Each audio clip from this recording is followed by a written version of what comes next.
Hey, what's up guys? Legit Meow here, and this is a game of Ground War on Strike, and this is a map that was brought back from Call of Duty 4 in one of the map packs for Modern Warfare 2, and I thought I'd use a gun that was in Call of Duty 4, which is the P90. In Call of Duty 4, it was a pretty overpowered gun, because compared to all the other SMGs, this one was probably one of the best, or maybe the AK-74U. Well, in COD 4, all the SMGs were a lot more powerful than most of the guns, and in Modern Warfare 2, the assault rifles tend to be better than the SMGs. And if somebody's going to use an SMG, generally they go for the UMP because it has such little recoil and you can pick off people across the map. The P90 has decent range, but you're not going to be able to get somebody across Wasteland, for example. So this game is kind of unusual. You guys probably won't be used to seeing this many deaths. I actually get 20 deaths, I think, which will seem like a massive amount of deaths to you guys, but even though I get so many deaths, I think this is still a very entertaining game, and you can still learn from it even though I die so many times. You can see here that I'm playing very cautiously and I'm going around the back so I don't have to face any people head on. And instead of going into the guy, going for the guy in the sniper building, I went for these guys because there's no chance that it's a very slim chance that they'd have a claymore, and of course I get javelined from across the map somewhere. And that stuff like that, like unpreventable deaths, especially when you're playing as cautious as I was right there, because I took my time, I went all the way across the map to flank them. They had no idea I was there, I was behind their whole team, and then what happens? A javelin comes down on me. So stuff like that makes me want to play more aggressive, and that probably explains all the deaths I got in this game. Like, for example, if you're getting noob tubed, you tend to play more aggressively and you end up with more deaths just because you don't like getting unfair deaths, and it happens to a lot of people and it happens to me. So I thought I would post this game because I thought I would show you guys how I ended up getting so many kills, and I end up getting 78 kills, I think. And what contributed to that was using a silenced weapon and flanking over and over again. And instead of using sleight of hand, I used marathon so I can get over to their flag as fast as possible. And obviously they're all going to be spawning around their flag unless there's too many people running around in their spawn. But if there's only one guy running around over there, then you should be fine usually, and their spawns won't flip, especially if you have teammates that are on both of your flags, which I did have in this situation. The only problem with my setup here is that I'm using Ninja as my third perk, which was kind of a hindrance because I was using Akimbo Rafkas as my secondary. And in this game mode and on this map, and especially with the guy shooting javelins off at all times, nobody would hear me if I'm running around, so I should have probably been using steady aim for my Rafkas. And when I'm using Ninja with the Rafkas, it severely lessens the range, and also it makes me have to shoot or take a lot longer to kill people with them.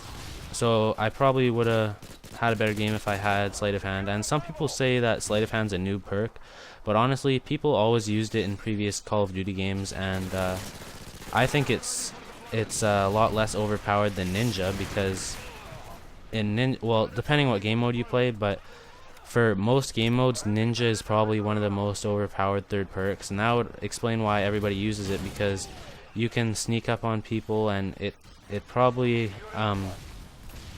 contributes to a lot of nice kill streaks and stuff. But like I said, it's not so important in this game mode, and anytime I play Ground War, I usually put on steady aim, because if there's an overwhelming amount of people running at me, or if I'm up behind an overwhelming amount of people, I like to have the ability to shoot them without aiming down the sights, so then I get a better peripheral vision, because if you notice, when you aim down the sights, it zooms in a tiny bit, so then you can't see around you as much. It's the most dramatic obviously with the sniper rifle, but it happens with every gun, I'm pretty sure. And I get I think one chopper gunner in this game, but because of that guy who has his javelin out at all times, I'm pretty sure he shoots it down really fast. And if it wasn't for that javelin guy, I'm pretty sure this would have been a better game, but oh well. So as you can see, I keep going to where I know they'll be, and obviously they're going to be at the flag that they have, and that, I like it when people are trying to shoot down air support because they're looking in the sky and they're distracted and can't defend themselves. So if you notice the positioning of my teammates, I have teammates on the C flag and the A flag. That's why I'm able to run around in B without them flipping spawns. If my teammates weren't in good positions like that, then of course I wouldn't run in there as much, and I would wait for them to come out of B first before I would kill them. So this chopper gunner is pretty nice because they're stuck at B, and there's only a few spawns for them at B, and you'll see them in a second when I get a lot of kills here by shooting in that corner and shooting in that corner. And if you noticed before, I was actually killing them already from those corners when I was rushing in there. So if you learn their spawns once you're in, if you learn your spawns while you're, if you learn their spawns while you're running around, it's going to be really helpful for you when you're in the chopper gunner, because then you're going to know exactly where to look. But before you can look directly at their spawns, you have to pick up the stragglers to make sure that nobody's shooting you down from where you can't see them. And that was kind of my downfall there, but I think it was more important to get the bunches of people because there's so many of them there. Of course, people were spawning on the opposite side of the, I think that's the B bomb site, I'm not sure, but on the opposite side of the bomb site of where I was looking, so they shot me down from there. But I think it was a pretty good chopper gunner overall. And here I'm staying on these stairs because there's two ways that they can come up, from the bottom and from the top, obviously, and I want to be in a spot where I can see both at once, kind of, so then I can make sure that I know where everybody is. And see, they eventually go over to A because I'm right in their spawn, and I don't want them to have this C flag, because when they're over here, there's only like 2 entrances or 3 entrances to their spawn, and they're really narrow doorways, so it's kind of risky to run in there. Like as you saw before, to get into B, you can climb over the walls, so you can be a bit more unpredictable than you can be when you're going to C. And I also like it when they're at A because their spawns are pretty good there too, for if you want to go kill them. And at C, it's actually not that bad if you can get into C, but sometimes the trouble is getting into C, and I think that caused me a few deaths later on. But pretty much you have to make sure when you're going towards their flag, if you want a lot of kills, you have to go on the path that's not used as much and try and surprise them, and make sure you're killing them from behind so that there's not a very likely chance of them killing you. Like there, I had a head-on confrontation with a guy and he won, and there's a few ways I can explain that. I'm pretty sure I have 3 bars in this game. I'm not sure how many he had, but if you have 3 bars, it's definitely not a good idea to run at people head-on if you can help it. And if you have 4 bars or host, then you can play a bit more aggressive, or I don't know if it's aggressive, but you can confront people head on, and you'll be pretty likely to win the gunfight, especially if you're using an SMG in close quarters or a shotgun. Also, the akimbo Rafkas are really good if you have good connection, but here I kind of use them poorly. I pull them out when I don't have time to reload my P90, and because I don't have sleight of hand, why do I keep making that mistake?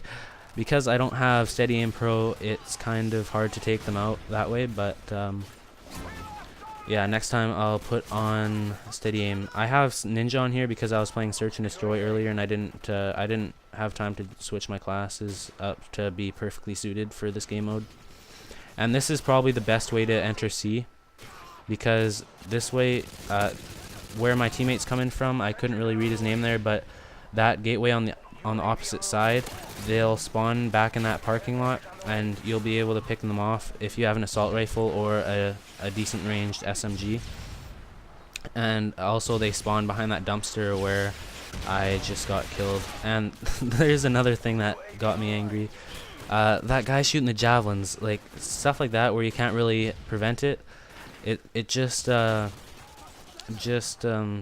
grinds my gears, and then it makes me want to play more aggressive and stupid, and I don't think things out as well. So here I'm playing pretty cautiously. I'm coming from the side, as you can see, not from the front. And there's another place they spawn that I forgot about.